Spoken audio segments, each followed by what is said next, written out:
The rain hammered against the windshield of Sarah's old Honda Civic with such ferocity that her wipers could barely keep up. Lightning split the dark sky every few seconds, followed by thunderclaps that made her grip the steering wheel tighter. She had been driving for 2 hours trying to get home from her late shift at the diner, but the storm had turned the usually familiar roads into a maze of confusion. Sarah squinted through the rain, her headlights cutting weakly through the downpour. She was somewhere on the outskirts of town, in an area she didn't recognize well. The GPS on her phone had lost signal 20 minutes ago, and now she was driving purely on instinct, hoping to find a main road that would lead her back to civilization. At 26, Sarah had learned to be independent. Working double shifts at Murphy's Diner to pay for her nursing school tuition had taught her to handle difficult situations, but this storm was testing even her resilience. Her car's heater wasn't working properly, and she could see her breath in the cold air. The fuel gauge showed she was running low on gas, which added another layer of worry to her already stressful night. As she rounded a bend in the narrow road, her headlights illuminated something that made her heart skip a beat. A figure was stumbling along the side of the road, completely soaked and moving unsteadily. Sarah slowed down, her natural instinct to help warring with her practical concerns about picking up strangers. The person appeared to be injured, favoring one leg heavily. She pulled over and rolled down her window slightly, rain immediately spattering her face. "Are you okay?" she called out over the storm. The figure turned toward her, and she could see it was a man, probably in his 30s, with dark hair plastered to his head. Even in the dim light and through the rain, she could see blood on his white shirt. His expensive-looking suit was torn and muddy, completely ruined by the weather and whatever had happened to him. "I need help," he said, his voice strained but surprisingly calm given his condition. "My car went off the road about a mile back." Sarah hesitated for only a moment. Her mother had always taught her to help people in need, and this man was clearly in trouble. She unlocked the passenger door. "Get in. You're going to freeze to death out there." The man limped over to her car and climbed in gratefully, immediately shivering from the cold. Up close, Sarah could see that he was badly bruised. His left eye was swollen, and there was a cut on his forehead that was still bleeding. His hands, she noticed, were scraped and raw. "Thank you," he said, his teeth chattering slightly. "I'm Marcus." "Sarah," she replied, turning up the heat as much as her struggling car would allow. "What happened to you? Were you in an accident?" Marcus was quiet for a moment, seeming to consider his words carefully. "Something like that," he said finally. "I swerved to avoid hitting a deer and ended up in a ditch. The car rolled once before stopping against some trees." Sarah glanced at him with concern. "You should be in a hospital. You might have a concussion or internal injuries." "I'll be fine," Marcus said firmly. "I just need to get somewhere warm and dry. Is there a hotel or somewhere I could stay nearby?" Sarah thought about it. They were still at least 30 minutes from town in good weather, and with this storm it could take much longer. "The nearest hotel is back in Millbrook, but I'm not even sure how to get there from here. My GPS isn't working." As if to emphasize her point, a particularly violent gust of wind shook her small car. The rain was coming down even harder now, and visibility was practically zero. Sarah realized they might not have a choice but to find shelter and wait out the worst of the storm. "There might be some houses around here," she said, looking out into the darkness.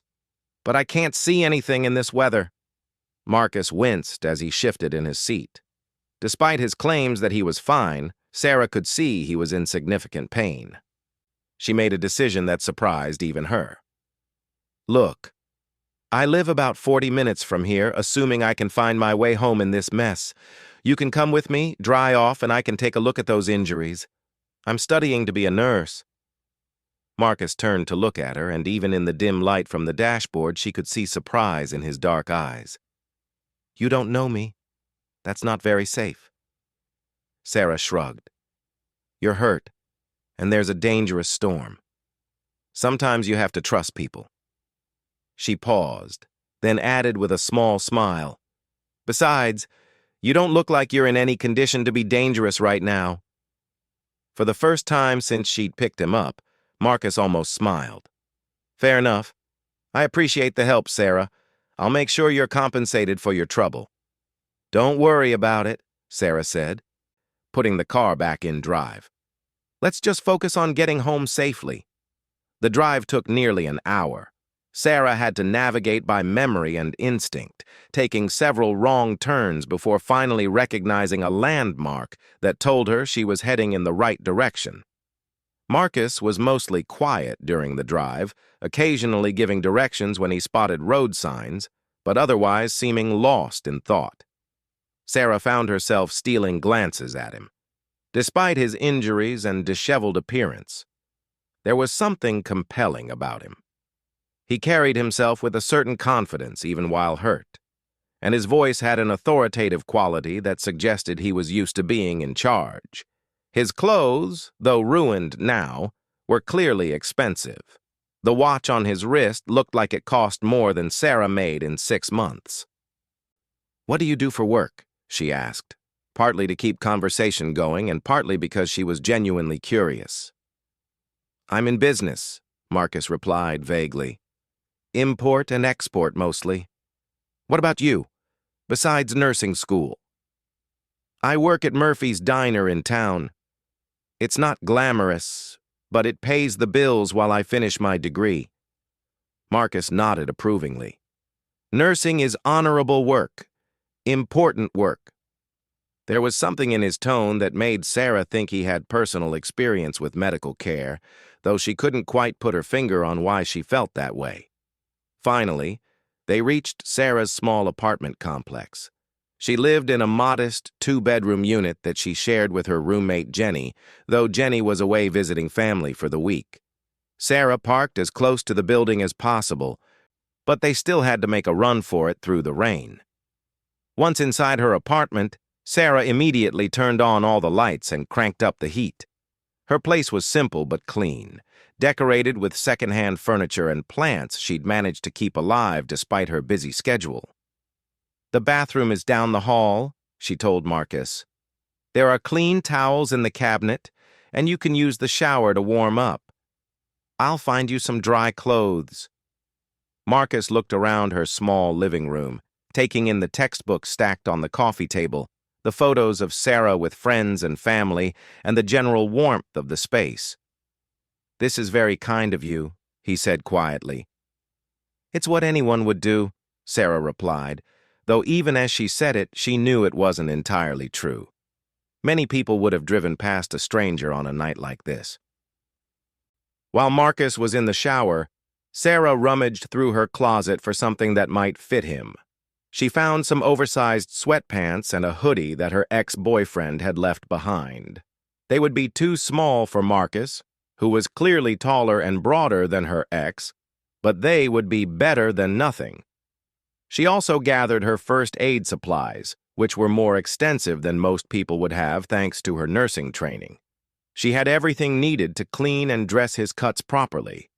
When Marcus emerged from the bathroom 20 minutes later, he looked like a completely different person. The shower had washed away the blood and grime, revealing a strikingly handsome face beneath the bruises. His dark hair, now clean and slightly damp, was thick and well cut. The borrowed clothes fit poorly, straining across his broad shoulders and ending well above his wrists and ankles, but he was warm and dry. Feel better? Sarah asked, gesturing for him to sit on her couch. Much better, thank you. He settled onto the cushions with a slight grimace. Sarah opened her first aid kit and knelt beside him. Let me take a look at that cut on your forehead. As she worked, cleaning the wound gently with antiseptic, she became acutely aware of how close they were. Marcus held perfectly still while she worked, but she could feel his eyes on her face as she concentrated. There was an intensity to his gaze that was both flattering and slightly unnerving. You're good at this, he observed as she applied a bandage to his forehead. "I've had practice," Sarah said. "I volunteer at a clinic downtown once a week." "You see all kinds of injuries there." She moved on to examining his hands, turning them over gently to assess the scrapes on his palms. His hands were large and strong, with calluses that suggested he wasn't afraid of manual work, despite his expensive clothes. "These need to be cleaned too," she said, reaching for the antiseptic again. As she cleaned the cuts on his hands, Marcus spoke quietly. "Why did you help me tonight, Sarah?" "Really?" Sarah paused in her work, considering the question. "I guess because I'd hoped someone would do the same for me if I was in trouble. And because—" She hesitated, then continued, "because I could see you were genuinely hurt and scared even though you were trying to hide it." Marcus was quiet for a long moment. "You have good instincts about people." "Do I?" Sarah asked, meeting his eyes. "What do your instincts tell you about me?" A small smile played at the corners of Marcus's mouth. "That you're exactly what you seem to be. Kind, genuine, brave enough to help a stranger but smart enough to be cautious. It's refreshing." "Refreshing?" "Most people I meet have ulterior motives. They want something from me." Sarah finished bandaging his hands and sat back. "Well, I don't want anything from you except to know that you're going to be okay." The storm continued to rage outside, rattling the windows and causing the lights to flicker occasionally. Sarah made them both hot tea, and they settled on the couch, talking quietly. Marcus asked about her nursing studies and her job at the diner, seeming genuinely interested in her answers. He was a good listener, asking thoughtful questions that showed he was paying attention. When Sarah asked about his work, Marcus was less forthcoming. He mentioned traveling frequently for business, dealing with difficult negotiations, and managing people who didn't always follow instructions. There was a tension in his voice when he talked about work that suggested it was more stressful than he let on. "It sounds like a lot of responsibility," Sarah observed. "It is," Marcus agreed. "Sometimes I wonder what it would be like to have a simple job, like working in a diner, dealing with regular people who just want a good meal and friendly service." Sarah laughed. "Trust me, the diner has its own complications. You'd be surprised how demanding people can be about their eggs." They talked until nearly 3 in the morning, when the storm finally began to subside. Sarah found herself completely comfortable with this stranger she'd picked up off the road. Marcus was intelligent and funny, with a dry sense of humor that made her laugh. He asked thoughtful questions about her goals and dreams, and seemed genuinely impressed by her determination to become a nurse. "You should get some rest," Sarah finally said, noticing Marcus's eyes were heavy with fatigue. "You can take my bed. I'll sleep on the couch." "Absolutely not," Marcus said firmly. "You've done more than enough. I'll take the couch." They argued about it briefly, but Marcus was insistent. Sarah brought him pillows and blankets, making sure he was comfortable before retiring to her bedroom. As she lay in bed listening to the last rumbles of thunder fade away, she found herself thinking about the mysterious man sleeping in her living room. There had been something about Marcus that didn't quite add up. His expensive clothes and watch, his guarded answers about his work, the way he seemed to automatically take charge of situations despite being the one who needed help. But whatever secrets he might have, he had been nothing but polite and grateful to her. Sometimes, Sarah thought, you just had to trust your instincts. She woke up the next morning to the smell of coffee brewing. For a moment she was confused, then remembered her house guest. She pulled on a robe and padded out to the kitchen, where she found Marcus standing at her stove, fully dressed in his cleaned and mostly dry clothes from the night before. "Good morning," he said, turning to smile at her. In the morning light, the bruises on his face looked even worse, but his eyes were bright and alert. "I hope you don't mind that I made coffee. I'm an early riser." "That's fine," Sarah said, accepting the mug he offered her. "How are you feeling?" Much better thanks to you. Marcus leaned against her counter, looking perfectly at ease in her small kitchen. I called a friend this morning. He's sending a car to pick me up. Sarah felt an unexpected pang of disappointment. She had been looking forward to talking with Marcus more, maybe over breakfast. Oh, okay. When will they be here? Within the hour, Marcus said. He studied her face for a moment, then added, I was hoping I could take you to dinner sometime, to properly thank you for your help. Sarah smiled, pleased. I'd like that. Marcus pulled out his phone and they exchanged numbers. As he was programming her contact information, a black sedan pulled into the parking lot outside. Marcus glanced out the window and his expression became more serious. That's my ride, he said. He turned to face Sarah, taking her hands gently in his. Thank you, Sarah, for everything. You probably saved my life last night. You're welcome, Sarah said softly. Be careful out there. Marcus leaned down and kissed her cheek softly, a gesture that sent an unexpected thrill through her. I'll call you soon, he promised. Sarah watched from her window as Marcus walked out to the sedan. She couldn't see much through the tinted windows, but she noticed that the driver got out to open the door for Marcus, treating him with obvious deference. The car was expensive looking, much nicer than anything she'd expect for a simple pickup. As the sedan pulled away, Sarah realized she knew almost nothing concrete about the man she'd spent the night helping.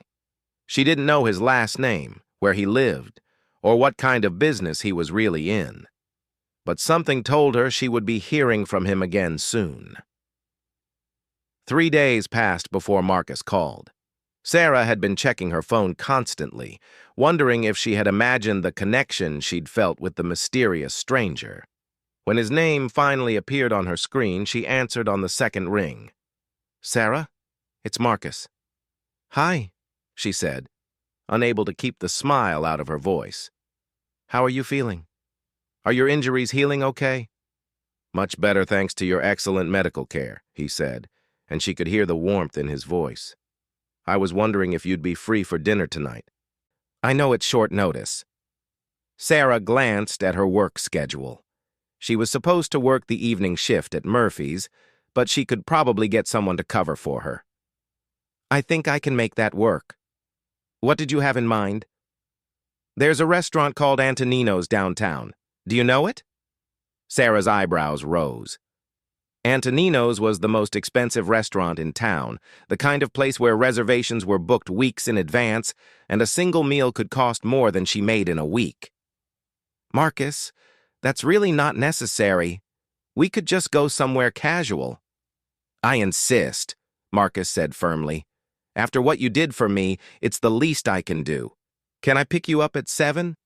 Sarah agreed, though she spent the rest of the day worrying about what to wear. She didn't own anything appropriate for a restaurant like Antonino's. Finally, she borrowed a black dress from her roommate Jenny's closet, along with a pair of heels that were slightly too big for her.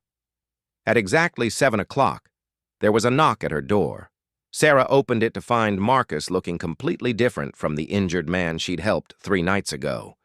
He was wearing an impeccably tailored charcoal gray suit that probably cost more than her car. His dark hair was perfectly styled, and the only signs of his ordeal were some fading bruises that were barely visible unless you knew to look for them. You look beautiful, he said, offering her a small bouquet of white roses. Thank you, Sarah said, feeling suddenly self-conscious. You look pretty good yourself. Much better than the last time I saw you. Marcus smiled. Yes, well, a shower and some sleep can work wonders. He escorted her to a sleek black car waiting outside. Sarah noticed it was a different vehicle than the sedan that had picked him up, this one even more luxurious. The leather interior was soft and pristine, and the ride was so smooth she could barely tell they were moving. So what kind of import-export business are you in exactly? Sarah asked as they drove through downtown. Marcus was quiet for a moment, his hands resting on the steering wheel.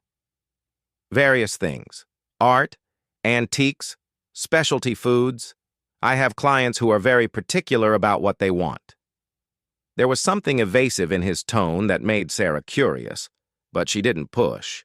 Everyone was entitled to their privacy, and Marcus had already been more generous than necessary. Antonino's was everything Sarah had expected and more. The restaurant was elegant and intimate, with soft lighting and tables set with crystal and fine china. The maitre d' greeted Marcus by name, leading them to a prime table by the window without being asked. "Mr. Romano, your usual table," the man said with obvious respect. Sarah filed away the surname, Romano. It sounded Italian, which fit with Marcus's dark features and the way he moved with confident grace. Over dinner, Marcus was charming and attentive. He asked Sarah about her nursing studies, her family, her dreams for the future. He seemed genuinely interested in her answers, asking follow-up questions that showed he was listening carefully. "What made you want to become a nurse?" he asked over their appetizer course. "My little brother was sick a lot when we were kids," Sarah explained. "He had asthma, and we spent a lot of time in hospitals. I was always impressed by how kind and competent the nurses were. They made a scary situation feel manageable. I wanted to be able to do that for other people." Marcus nodded approvingly. "It's good work. Important work. The world needs more people like you." "What about you? Have you always been in business?" Marcus's expression became guarded again. "I took over the family business when I was young. My father died when I was 25, and there wasn't really a choice about it." "I'm sorry about your father," Sarah said gently. "That must have been difficult, taking on so much responsibility so young." "It was," Marcus agreed. "But family obligations come first, you know. Sometimes you have to do things you wouldn't choose for yourself." There was a sadness in his voice that made Sarah want to reach across the table and take his hand, but something held her back. Marcus seemed like a man who kept his emotions carefully controlled. The conversation moved to lighter topics as they progressed through their meal. Marcus told her about his travels, describing cities in Europe and Asia that Sarah had only seen in books. He was well-educated and well-read, able to discuss everything from literature to politics to art. "Have you ever been to Italy?" he asked as they shared a dessert. "I've never been anywhere," Sarah admitted. "Between work and school, I barely have time to leave town, let alone travel internationally." "You should go someday," Marcus said. "Florence especially. The art there is incredible. I think you'd love it." "Maybe someday when I'm a nurse and can afford to travel." Marcus studied her face thoughtfully. "What if someone offered to take you? Would you go?" Sarah felt her cheeks warm. "Are you offering?" "Maybe," Marcus said with a small smile. "Would that interest you?" Before Sarah could answer, Marcus's phone buzzed. He glanced at it, and his expression immediately became serious. "Excuse me for just one moment," he said, stepping away from the table to take the call. Sarah couldn't hear what he was saying, but she could see the tension in his shoulders as he spoke quietly into the phone. When he returned to the table, his mood had shifted noticeably. "Is everything okay?" Sarah asked. "Work emergency," Marcus said, but his smile seemed forced now. "I might need to cut this evening short." "I'm sorry." "It's okay," Sarah said, though she was disappointed. The evening had been perfect until that phone call. Marcus signaled the waiter for the check, leaving a tip that Sarah noticed was larger than her weekly grocery budget. As they prepared to leave, he placed his hand gently on her back to guide her toward the exit. The gesture was protective and intimate, and Sarah found herself wishing the evening didn't have to end. In the car, Marcus was quieter than he had been earlier. He kept checking his rearview mirror, and Sarah noticed his hands were tense on the steering wheel. "Are you sure everything's okay?" she asked again. "Everything's fine," Marcus said, but he didn't sound convincing. "Just some business complications that need my attention." They were stopped at a red light when it happened. A motorcycle pulled up beside their car, and Sarah noticed the rider was wearing all black with a dark helmet. Something about the way the person was looking at their car made her uncomfortable. "Marcus," she started to say, but he had already seen the motorcycle. "Get down," he said sharply, reaching across to push Sarah's head below the window level. The sound of gunshots shattered the quiet evening air. Sarah heard the rear window explode, glass raining down on them. Marcus floored the accelerator, running the red light and taking a sharp right turn that threw Sarah against the car door. "Oh my God," Sarah gasped, her heart pounding. "What's happening?" Marcus was focused entirely on driving, taking another sharp turn and then another. Sarah could hear the motorcycle behind them, its engine roaring as it tried to keep up. Marcus seemed to know exactly where he was going, navigating through side streets with practiced ease. "Stay down," he told Sarah without taking his eyes off the road. "We'll be okay." After what felt like hours but was probably only minutes, the sound of the motorcycle faded. Marcus made several more turns before finally pulling into an underground garage beneath a building Sarah didn't recognize. Once they were safely inside with the garage door closed behind them, Marcus turned to her. "Are you hurt?" Sarah shook her head, though she was trembling. "What was that? Who was shooting at us?" Marcus ran his hands through his hair, disturbing its perfect styling for the first time that evening. "I'm so sorry, Sarah. You shouldn't have been involved in this." "Involved in what?" Sarah's voice was rising with panic and confusion. "Marcus, what's going on? Who were those people?" Marcus was quiet for a long moment, clearly struggling with how much to tell her. "There are some people who aren't happy with me right now," he said finally. "Business disputes that have gotten out of hand." "Business disputes involving guns?" Sarah stared at him. "What kind of business are you really in?" Before Marcus could answer, several men emerged from the shadows of the garage. Sarah instinctively moved closer to Marcus, but he held up a hand to signal the men to stay back. "It's okay," he told them, "but we need to make sure she gets home safely." One of the men, a large guy with graying hair and a face that looked like it had seen its share of fights, approached the car. "Boss, you shouldn't have brought her here." "I didn't have a choice, Tony," Marcus replied. "They were shooting. I had to get us somewhere safe." "Boss." The word echoed in Sarah's mind. These men clearly worked for Marcus, and they treated him with a deference that went beyond normal employer-employee relationships. "Sarah," Marcus said gently, "I need you to listen to me. I'm going to have Tony take you home, but first I need you to promise me something." Sarah nodded mutely, still in shock from everything that had happened. "Promise me you won't tell anyone about tonight. Not your friends, not your family, not the police. Can you do that?" "I don't understand," Sarah said. "Why can't I tell the police? Someone tried to kill us." Marcus's jaw tightened. "The police can't help with this situation. It would only make things worse for both of us. Please, Sarah." "I need you to trust me on this." Sarah looked into his dark eyes, seeing an urgency there that frightened her. "Are you in some kind of trouble with the law?" "It's complicated," Marcus said. "But I swear to you I would never hurt innocent people. What happened tonight? It's not who I am." Despite everything that had happened, Sarah found herself believing him.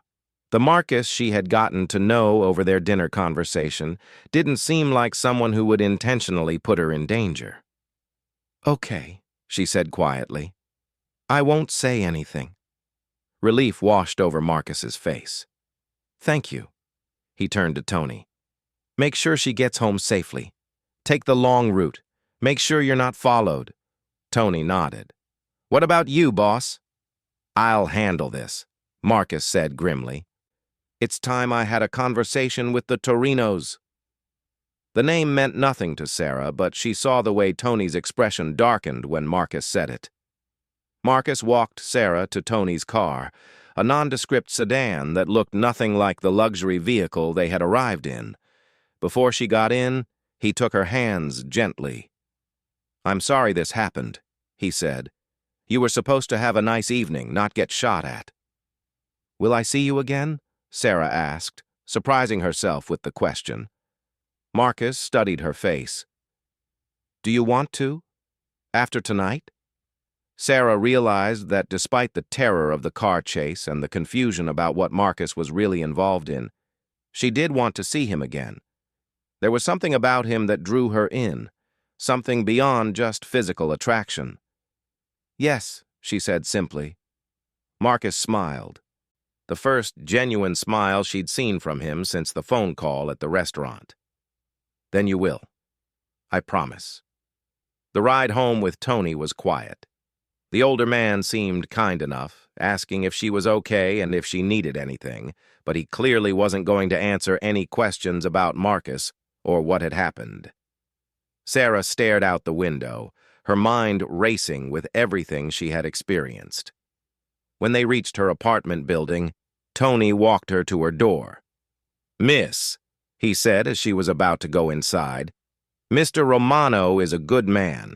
Sometimes good men get caught up in bad situations because of family obligations.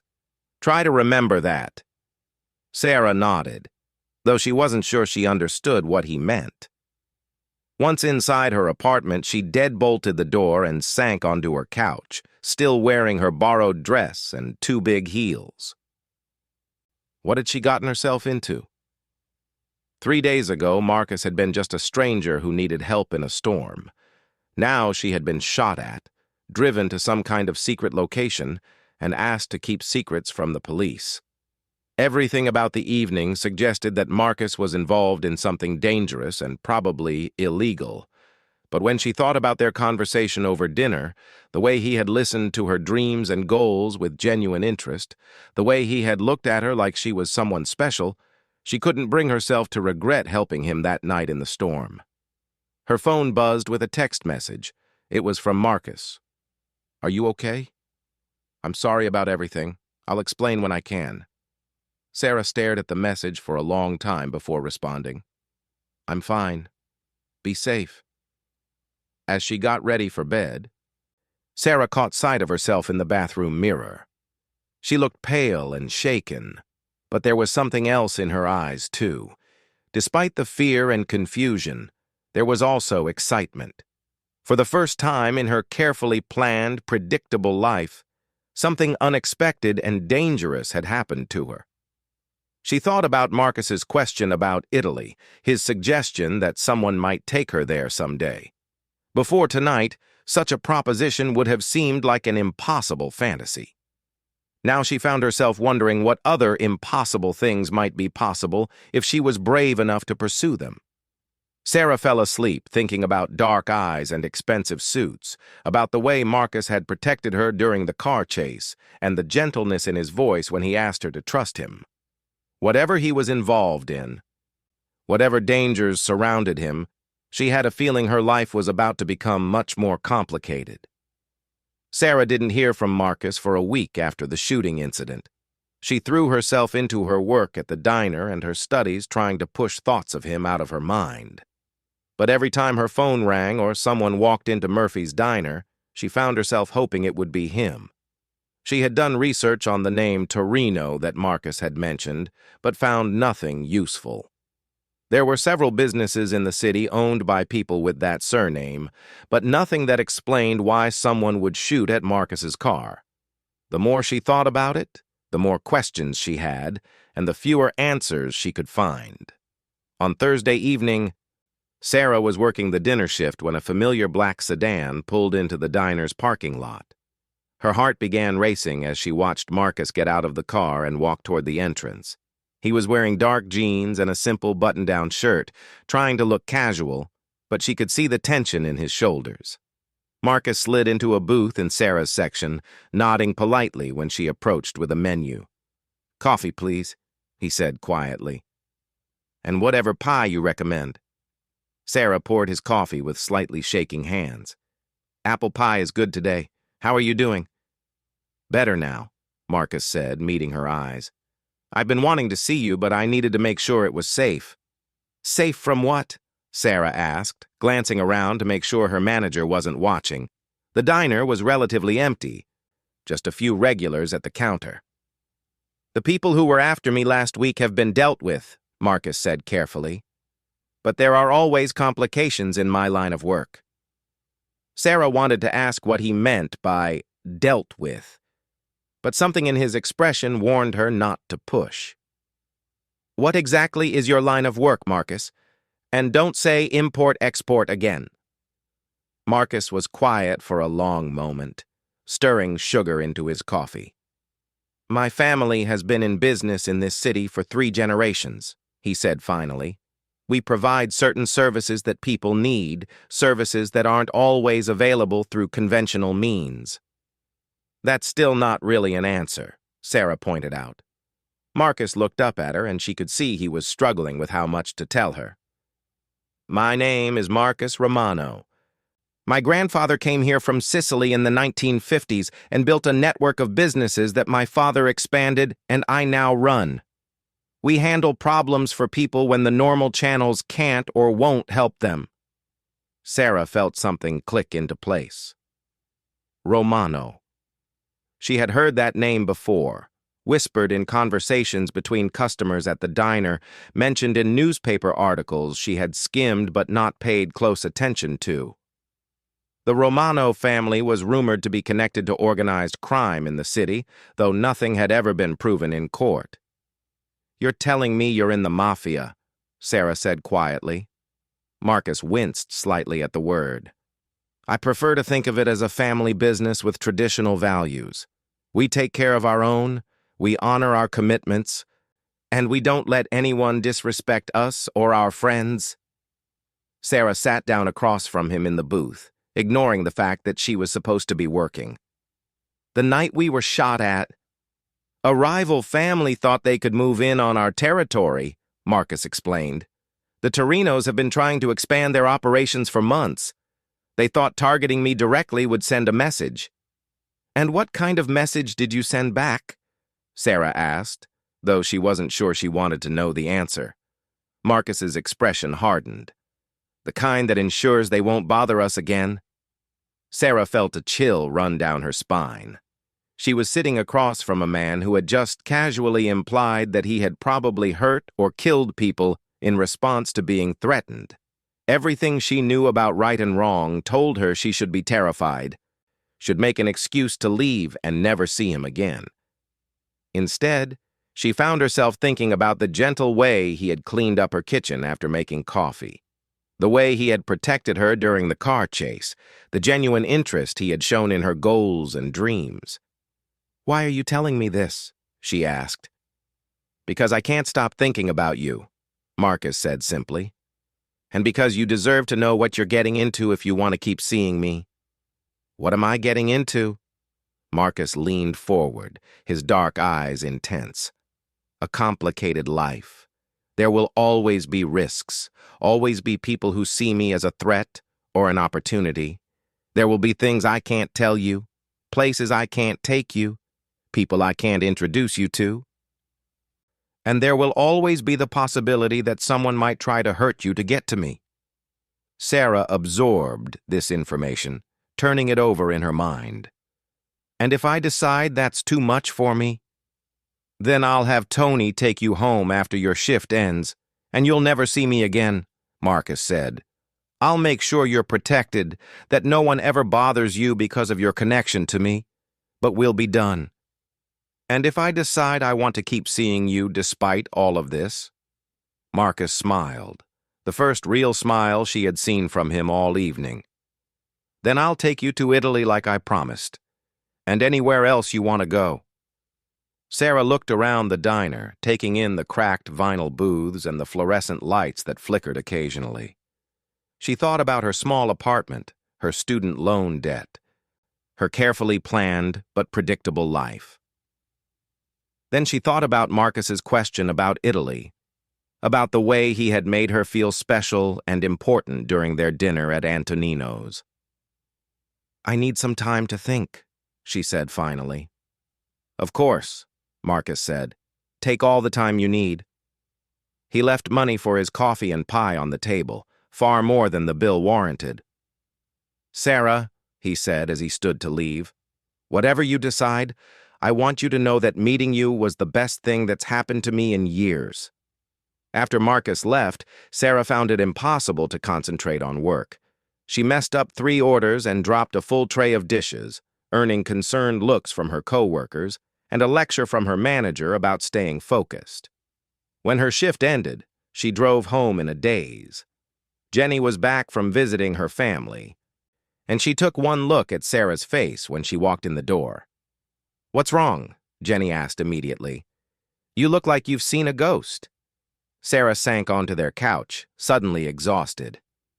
"I think I might be in love with someone who's probably a criminal." Jenny's eyebrows shot up. "Okay, that's not what I was expecting you to say. Tell me everything." Sarah found herself explaining the whole story, from picking Marcus up in the storm to the shooting incident to tonight's revelation. Jenny listened without interrupting, her expression growing increasingly concerned. "Sarah," Jenny said when she finished, "this sounds incredibly dangerous. This guy is admitting to you that he's involved in organized crime. People like that don't have normal relationships." "But he's not what you'd expect," Sarah protested. "He's intelligent and kind, and he genuinely seems to care about me." "He also just told you that dating him might get you killed," Jenny pointed out. "That's not romantic. That's terrifying." Sarah knew her friend was right, but she couldn't shake the memory of how she had felt when Marcus looked at her like she was the most interesting person in the world. What if this is my chance at something extraordinary? What if I'm supposed to take this risk? Or what if you're supposed to use your common sense and stay away from dangerous men? Jenny countered. "Sarah, you've worked so hard to build a stable life. You're going to be a nurse. You're going to help people. You're going to have a good, honest career. Why would you throw that away for someone you've known for a week?" "I wouldn't be throwing it away," Sarah said. "Marcus respects what I do. He thinks nursing is important work." Jenny sighed. "I can see you've already made up your mind about this. Just promise me you'll be careful, and promise you'll tell me if anything happens that scares you." Sarah hugged her friend. "I promise." The next morning, Sarah called Marcus. He answered on the first ring, as if he had been waiting for her call. "I've made my decision," she said without preamble. "And? I want to keep seeing you, but I have conditions." Marcus was quiet for a moment. "What conditions?" "First, I want complete honesty between us. No more vague answers about your work. If I'm going to be part of your life, I need to understand what that means." "Agreed," Marcus said immediately. "Second, I don't want to be protected like some fragile flower. If there are risks, I want to know about them so I can make informed decisions. Don't make choices for me because you think you know what's best." "That might be difficult," Marcus said. "Protecting people I care about is part of who I am." "Then you'll have to learn to balance protection with respect," Sarah said firmly. "And third, my career comes first. I'm going to finish nursing school, and I'm going to work as a nurse. Your world can't become my whole world." Marcus was quiet for longer this time. "You drive a hard bargain, Sarah Chen." Sarah smiled at the use of her full name. "Those are my terms. Can you live with them?" "I can live with them," Marcus said. "When can I see you again?" "Tonight, if you want. I'm off work." "I'll pick you up at 7, Marcus said. "And Sarah, thank you for taking a chance on me." That evening, Marcus arrived at exactly 7 o'clock, just as he had for their first real date. This time he was driving a different car, something more modest than his usual vehicles. "Keeping a lower profile?" Sarah asked as she got in. "Something like that," Marcus said. "I thought we could go somewhere quieter tonight, get to know each other better without any interruptions." He drove them to a small Italian restaurant on the other side of town. the kind of family-owned place that had checkered tablecloths and photos of Sicily on the walls. It was nothing like the elegant Antonino's, but Sarah found she preferred the casual atmosphere. "My grandmother used to take me to places like this when I was a kid," Marcus said as they were seated. "She said the food was more authentic than the fancy restaurants." "Tell me about your family," Sarah said. "Your real family, not just the business side." Marcus smiled. "My grandmother Rosa was the strongest woman I've ever known. She came to America with nothing but a suitcase and a lot of determination. She raised 5 children while my grandfather was building his business empire." "What was your childhood like?" Marcus's expression grew more serious. "Complicated. My father wanted to keep me away from the business side of things as much as possible, at least when I was young. I had a relatively normal childhood until I was about 15. That's when he started training me to take over." "Did you want to take over?" "I wanted to make my father proud," Marcus said simply. "And by the time I was old enough to really understand what that meant, there wasn't much choice.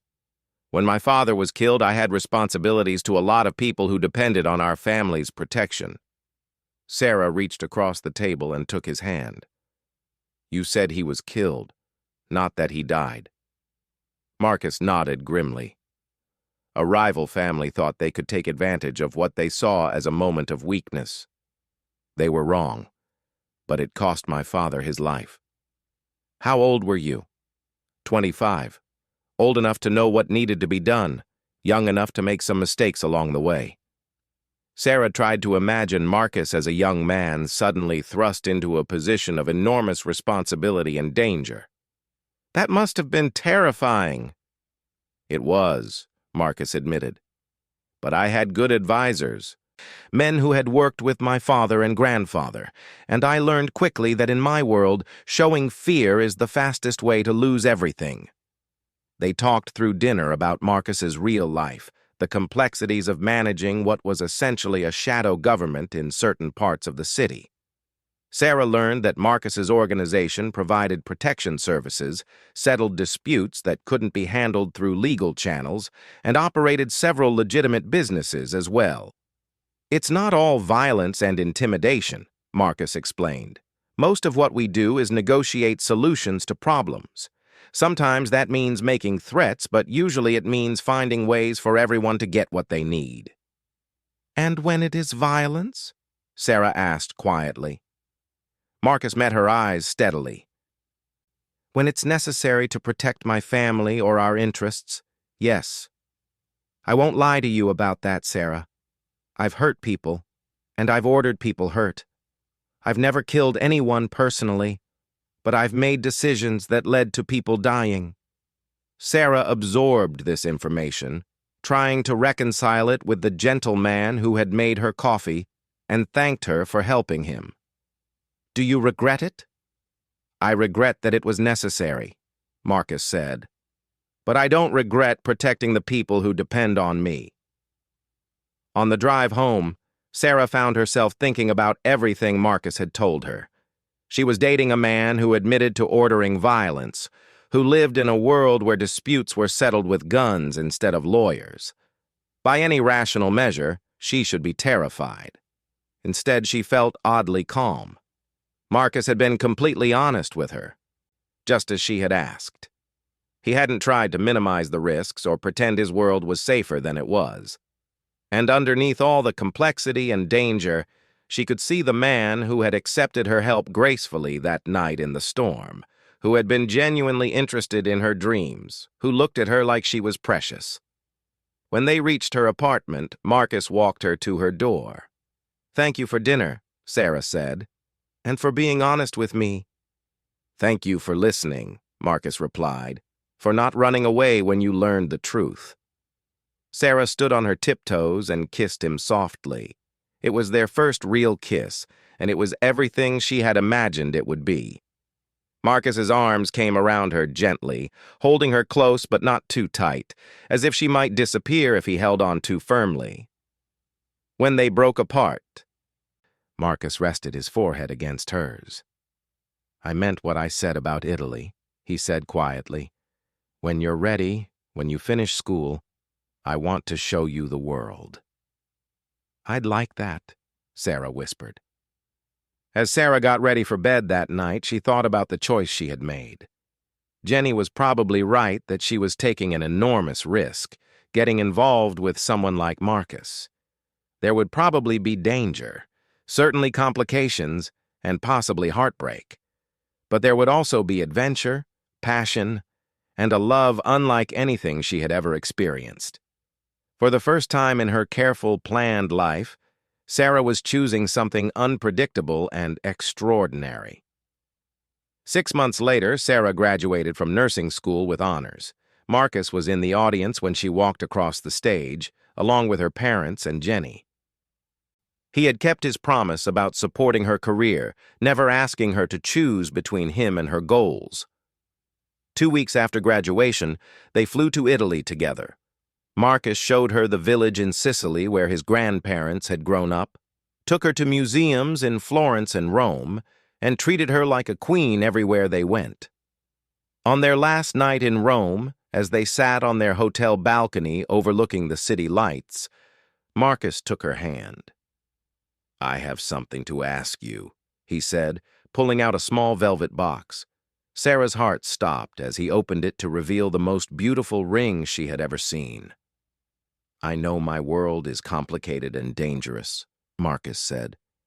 "I know I can't promise you a simple life or guarantee your safety, but I can promise to love you, protect you, and support your dreams for as long as you'll have me.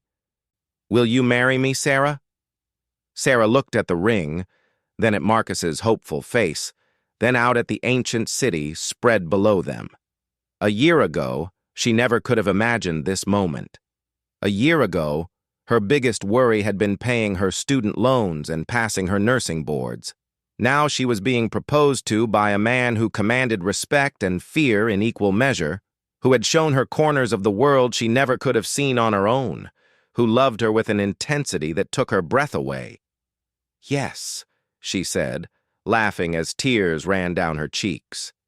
"Yes, of course I'll marry you." As Marcus slipped the ring onto her finger, Sarah thought about the storm that had brought them together. If she hadn't been working that late shift, if she had taken a different route home, if she had been too afraid to help a stranger, none of this would have happened. Sometimes, Sarah thought as Marcus kissed her under the Roman stars, the most important decisions you make are the ones that don't feel like decisions at all. Sometimes you just have to trust your instincts and see where they take you. The storm had passed, but the adventure was just beginning.